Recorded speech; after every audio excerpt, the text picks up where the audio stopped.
And it can be helpful first to practice these points on yourself before you do them on your pet, just something to think about. But in general, when we're doing acupressure or any sort of energy work on, this is considered partly an energy work, there's a factor to it of energy work, definitely. Take a moment to get centered and grounded. And I've actually shown this point, conception vessel 24, which is right under the lower lip, above, like right between the pointy part of the chin and the lower lip, in this little like divot here. That's conception vessel 24. So I've talked about that in previous episodes, and it's a really good grounding point, and you could do that before you work on your pet. Just taking a few nice deep breaths, just press on that point for however long you notice a shift.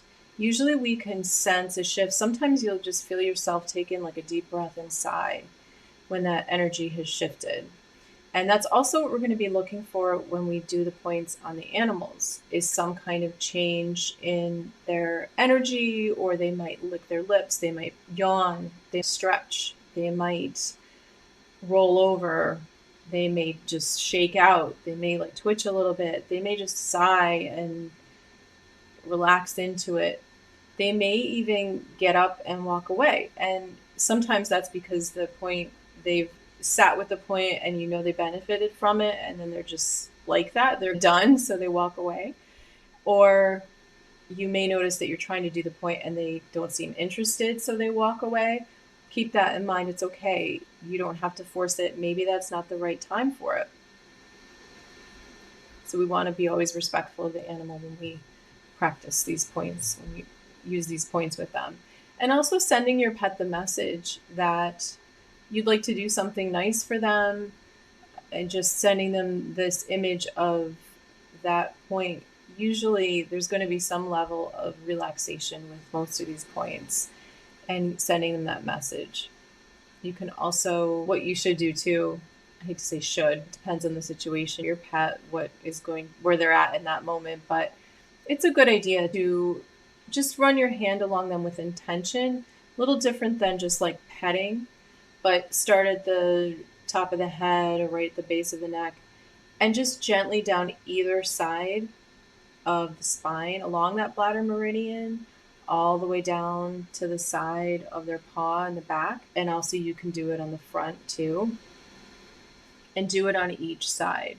And by the way, even if you never do an actual acupressure point on an animal, just doing that, just that intentional pat, so a little bit more pressure than maybe you would do, not forceful, but just a light to medium more pressure with intention, can really benefit them because you're moving energy.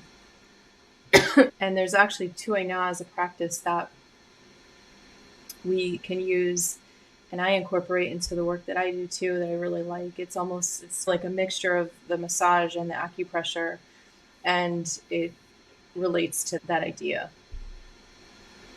that I was just demonstrating. And when you do the acupressure points on your pet, think about doing it about 60 seconds. But again, being observant of what's happening. If you do it for 30 seconds and you notice that they yawn and they just relax into it, you probably are done with that point. Okay. And you can do this really, you could try doing it every day. This is not a huge acupressure session, so you could do these points once a day if you liked. You might even do them twice a day. Your pet is really going to show you what they want and what they need, as long as you are tuned in. And just as a reminder, I do have this free guided meditation for animal communication that you can get on my website, intuitivetouchanimalcare.com. It's right now on the front page at the bottom. I am working on my site, so I don't know where it'll be when you watch this, but it's there. It will be there on my site, and that's my website, intuitivetouchanimalcare.com. And it is free. You can download it and practice animal communication. It's a nice guided meditation. Okay, so let's take a little deep breath. Let's do that point.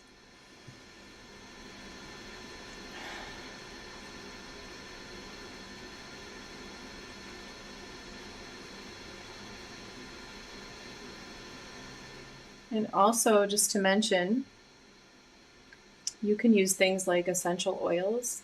I have a free handbook on my website too.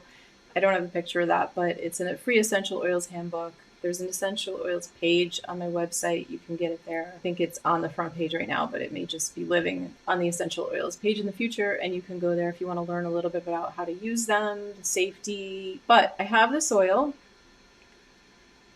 Tea Away, and this is the oil I'm going to be giving away today. I'm trying to get it to be shown. It's Young Living, and it's made for pets. And again, it's called Tea Away.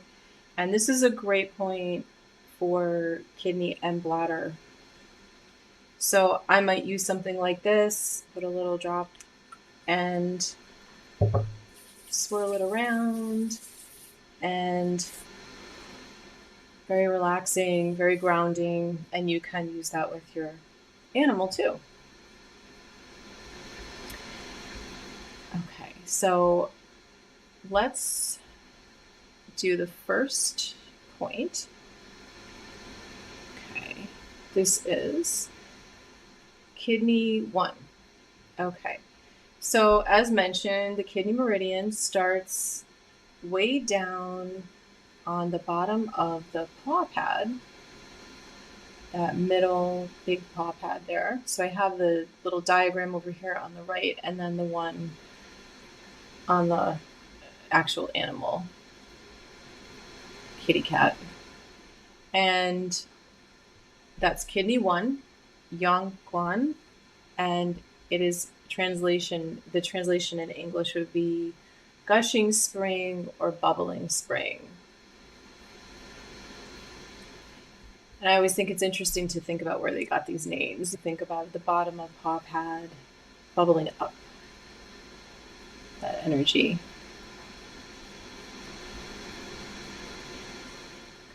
And this point benefits urinary incontinence, seizures, heat stroke, fever. It can revive consciousness. It tonifies the kidneys, the kidney essence, the kidney essence, they're all connected, and enriches yin. It is also calming, and it helps when feeling ungrounded. So if you have an animal that acts up in their head and anxious and nervous, and you want to help ground them really nicely, this is a great point for that. And there was actually a study done. This point proved its potency on consciousness. There was a 2010 study, and it effectively, this point when used, effectively sped waking time for patients in a coma state due to traumatic brain injury. Interesting, right? In Chinese medicine, has long been considered a way to return the unrooted back to its source, or restore a conscious mind from an unsettled mind. Great point.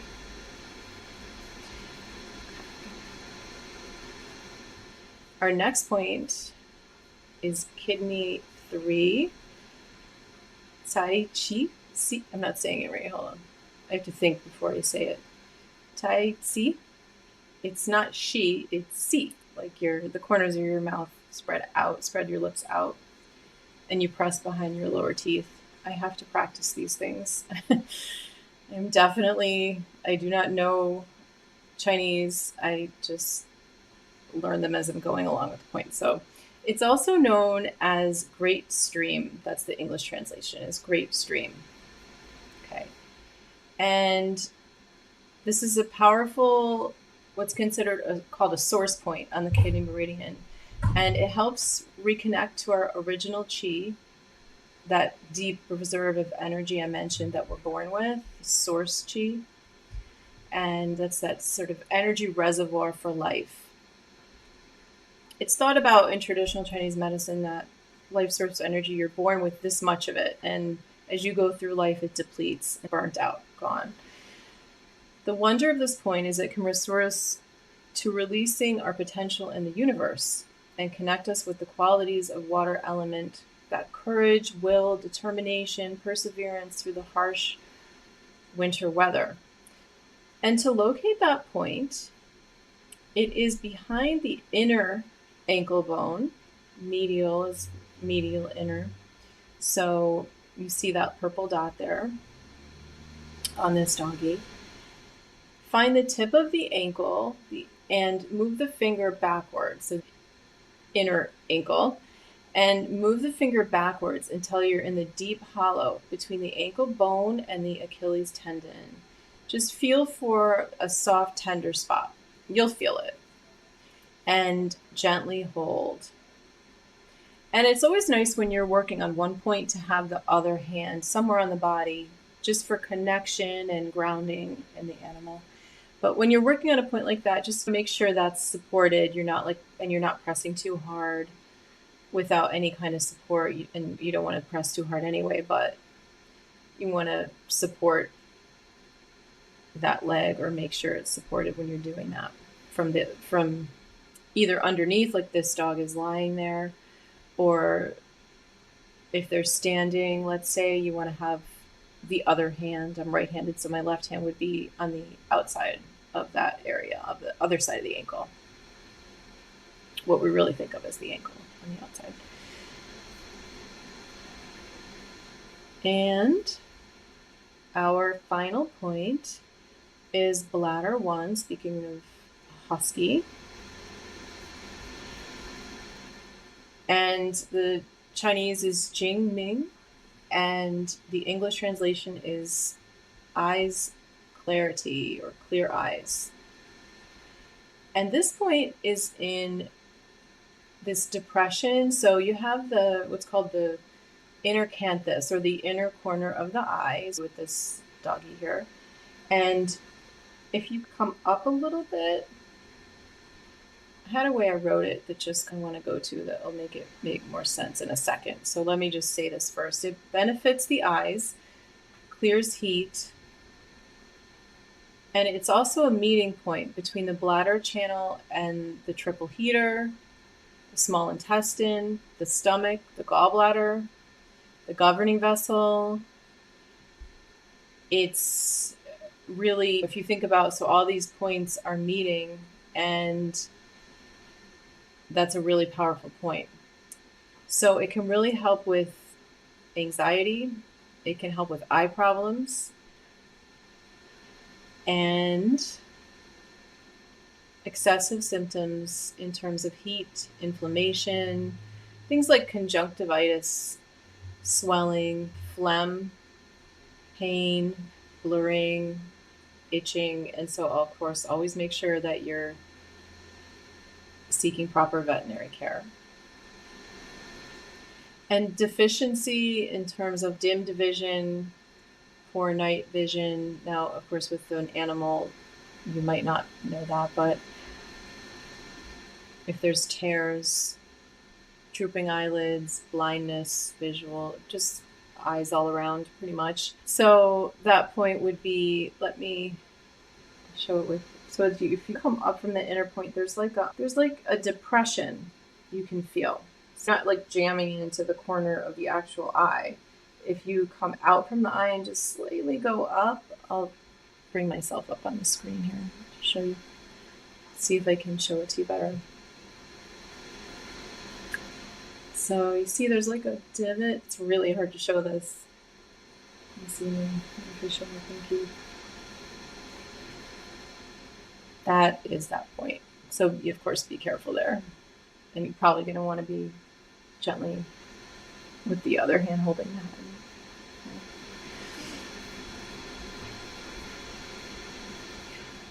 Also, I do have a class that goes more in depth into acupressure and animal communication and also mindfulness. I didn't mention I'm also a licensed clinical social worker, and I like to tie all these things together. Mindfulness in this crazy world that we live in, all these things work together really well.